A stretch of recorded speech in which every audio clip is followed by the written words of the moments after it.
How's it going, everyone? My name's Graham and welcome to Two Left Thumbs. Over on the main channel, I have been working on doing Let's Plays of every single one of the Sock Pop games. For anyone unfamiliar, it's a collective of indie game developers who got together to start making games funded entirely through Patreon. They release 2 games per month. This video was going to originally rank the first 20 released Sock Pop Patreon games, but as some of you may know, to celebrate their 2-year anniversary, Sock Pop has now released all 52 of their current games on Steam. You can buy those games all individually in one massive collection that contains everything, or in these smaller groupings called seasons. A single Sock Pop season contains 8 games, so for this video I will now instead be doing 2 seasons, that being 16 games. I'll have a link to their Patreon down below, definitely look into it further. I'll also link to my playlist that begins with me kind of talking more about Sock Pop in general, and then me playing all of the individual games. There was no way I was ranking all of 50 plus games, and also every 2 weeks it would be out of date. Hopefully this is more digestible, but 16 is still a lot, so I'm going to try to be pretty brief with each. Starting in the somewhat unfavorable 16th place, Huts. It's a sandbox game where you can pick up different things and craft them and try to build your own little hut. As you explore, you see other huts. I really feel like it just wasn't for me. I like sandbox games. This one didn't really scratch my creative itch because the creativity didn't serve any function. You just build a hut and then it's over. Number 15, Driftwood. I mean, it's a walking simulator, but it's one that was made in such a short turnaround that there just really isn't a whole lot of substance here. You're going to be able to get the full idea in about 10 to 15 minutes, and then there's nothing left to do. 14, New Colony. You start out playing as a single ant, but you recruit other ants, and you do things together in a nice little collective unit. It is just super janky. The direction of what to do was very unclear. I wasted a ridiculous amount of time, but I appreciated the silliness of it. And honestly, if they built the game in some like Band-Aid way that leaned into the jank a little bit, I might even enjoy it quite a lot. 13, Jut. This one is actually the first one that Sock Pop ever put out. You play as this weird trash can monster and you walk around cleaning up trash. It's relaxing, I guess. It shows off some serious promise with the creative way that it handles walking animations. It's very stylistic in a way that is a nice through line through all of their work. And in that sense, it's a really nice early exposure to the style of both art and games that they make. But there just isn't a ton to do. It gets old pretty quickly. 12, Botanic. You are a little triangle man who manages your garden. You can actually venture out into the online space and look at other people's gardens that they've created. The weird physics of moving around the hose and the water and everything is pretty funny, but there really is not a lot to do, and I couldn't really figure out how to succeed. Everything just kept dying, like, all the time. 11, Moirus. You play as a bow and arrow style hunter, venturing out into the swamp, which itself looks really cool. There's some neat little viewpoint changes that take place. I really did not find a lot to do. There's like little snippets of interest and intrigue here and there, but not enough considering how large the world is. Supposedly there's a swamp monster out there and I just couldn't find it. 10, Tomscape. A love letter to the old days of RuneScape. Can't help but think that the online aspects would have added a lot to this. By the time I played it, people weren't really playing anymore. So you kind of just walked around and grinded out very simple battles to gain limited experience to take part in other simple battles. Out of any of these first set that I've mentioned so far, this is probably the one that I would be most interested in seeing expanded. I really want to know what this full world would look like and how it would behave if people were playing it. 9, Dr. Umbabung's School of Life. As a biologist myself, this was a really cool idea. You have this little terrarium style environment. You can play around with pressure and temperature and these different controls to try and spawn life and have that spawn out new life and have them all interact with one another in a healthy ecosystem fun way. The learning curve is steep and I killed everything repeatedly. Overall, a really cool little simulation with a lot of autonomy over how you control it. So yeah, I really enjoyed my time with that. 8, Kamer.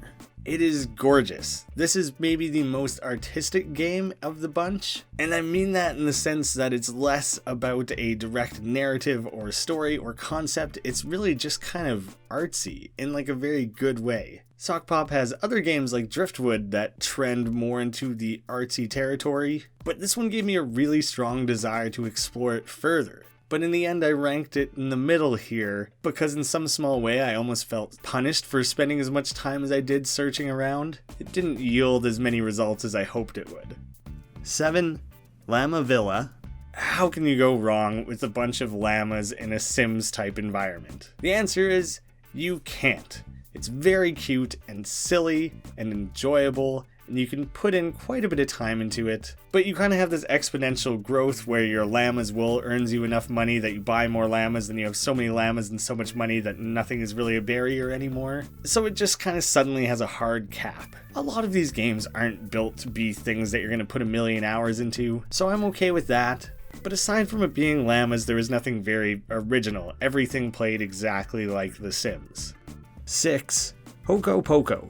I think this is the first multiplayer game on the list. You spawn in as these different wizards, and you have to flick around the analog stick in really particular patterns to cast your spells. As all of us were playing together, the trial and error of learning to craft different spells was really fun, and we really liked hoarding that information and not telling each other precisely how we pulled it off. It reminds me of a lot of an old Warcraft 3 custom map I used to love that I think was called Spellcraft. In the end, the moves were pretty damn hard to pull off, and we all just spammed the one or two that we were good at that seemed to be maybe a tier above the rest. 5. Bombini.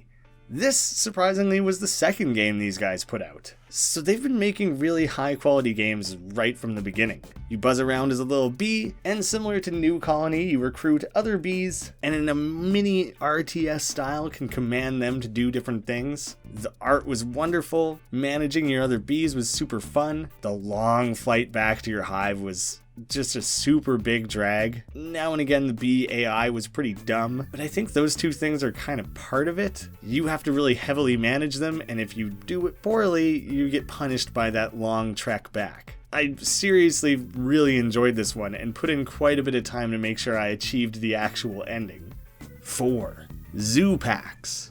This is kind of like Sock Pop's Fire Emblem, except you can log in and play against other people's little armies. It was cute as hell. The random elements on the board keep things fresh with each battle, saving up for the different gear, and then you had the enjoyment of using one of those little crank-style toy machines that cost like $1 that we had as kids. Pops out a little capsule that you can open up for fun rewards. Getting the different costumes and gear and everything was like really delightful. You can grind it out against the computers, but you get really limited experience that way. This game really would benefit from injecting a player base back into it. Maybe if it were made available for free or something, people would like get really heavily into it. I think this one has a ton of potential. Well, we're getting into it now. At 3, Dino Game. You're an alien that crash lands, and there's dinosaurs everywhere. I really like how this one kind of just sent you out on your own. Discovering the different interactions and crafting things and seeing how they fit together was really rewarding. The crafting is done in a simplified manner that was really smart and intuitive. The game is very colorful and bright. It's very charming. I had a lot of fun experimenting with things, and it's just cute as heck. Within a minute or two, I knew this was going to be among my favorite Sock Pop games. 2. Spider Pawns.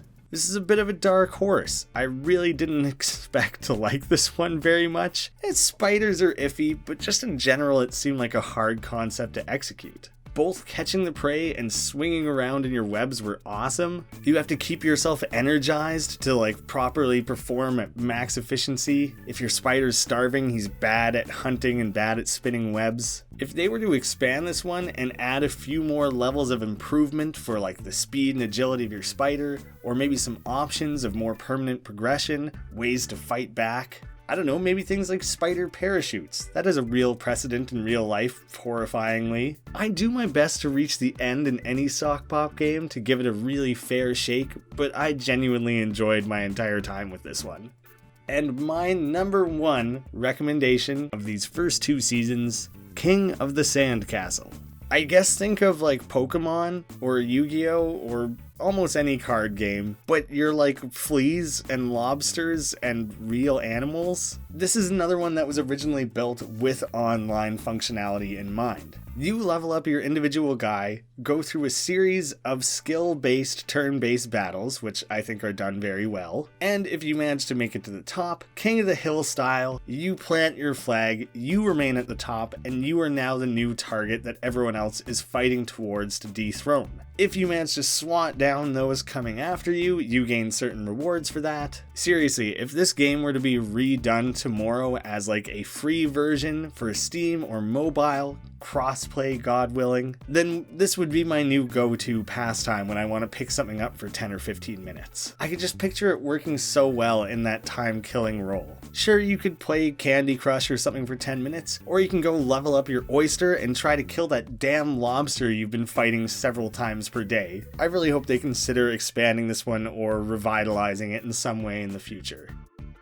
Now, here just on screen at the end of the video, I want you to see collectively what that looks like as a single given season, just the orders that I would rank those in based on those batches of 8. And then one more time here, a reminder of what all of that looks like together. If people are interested, if I do more of these videos in the future, something I could start doing is ranking these seasons against one another. Just kind of broadly giving a sense of which ones I think are maybe the best collective bang for your buck. I don't know, I'm gonna play around with it. I'm putting this first one out there, we'll see what everyone thinks. We'll work together on how we want to shape these videos a little bit. So those are my rankings of the first 20 Sock Pop games. I have already played and ranked the next 20 of them. Whether or not I turn it into a video depends on whether or not you guys think this is a good idea, whether or not you enjoy this type of video, so please let me know in the comments if you thought this was fun. If it was too daunting seeing a playlist of like 50 games, then maybe this helps you decide where to start. In the end cards here, I'll have a link to that playlist where I actually play all the games, and that could be a good next step for you if you're not sure where to go from here. Check the description down below for Sock Pop's Patreon if you want to get in on this action. Thank you guys so much for watching, and I'll see you again soon.